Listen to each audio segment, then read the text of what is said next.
بنی اسرائیل کا ایک بندہ، اس کا ذکر حدیث میں آیا ہے کہ وہ لوگوں کو مسلسل یہی باتیں کیا کرتا تھا، خوف کی باتیں، پکڑے جاؤ گے، مار ڈالے جاؤ گے، عذاب ہوگا، اور ہر وقت اسی طرح کا انداز لوگوں کے ساتھ رکھتا تھا۔ تو فرمایا کہ جب وہ حشر کے دن اللہ کی بارگاہ میں حاضر ہوگا تو اللہ ارشاد فرمائے گا کہ تو وہ ہے جو لوگوں کو میری ہمیشہ عذاب کی باتیں سناتا تھا اور لوگوں کو مجھ سے مایوس کرتا تھا، تو آج میں تمہیں اپنے آپ سے مایوس کر رہا ہوں۔ حضور غوث اعظم عبد القادر جیلانی رحمۃ اللہ علیہ، آپ کا یہ واقعہ آپ کی کتاب غنیۃ الطالبین میں موجود ہے۔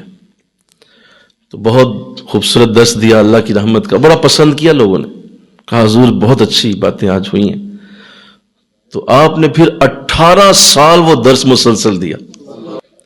ایک دن آپ نے اللہ کے عذاب کی گفتگو فرمائی، اس کے جبار ہونے کا ذکر کیا، قہار ہونے کا ذکر کیا۔ لوگ روئے، آنکھوں سے آنسو بہہ گئے، داڑیاں گیلی ہو گئیں، بلکہ بہت سارے جنازے اٹھ گئے۔ اللہ نے آپ پہ الہام کیا کہ اے میرے پیارے بندے، آج میری عذاب کی بات شروع کر دی۔ کہا مولا 18 سال ہو گئے تھے تیری رحمت بیان کرتے کرتے، تو آج جی چاہا کہ تیرا قہار ہونا بھی بتا دوں لوگوں کو۔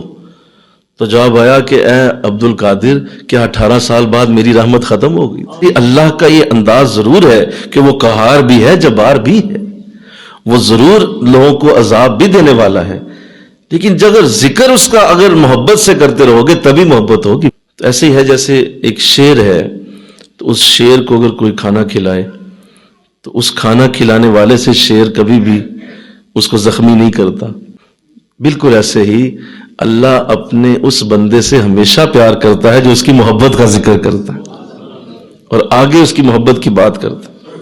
حضرت سفیان ثوری رحمت اللہ علیہ، آپ بھی اللہ کی محبت میں رو رہے تھے، دوست آ گئے، فرمایا حضور آنسو بہ رہے ہیں، روتے ہیں، کس وجہ سے رو رہے ہیں؟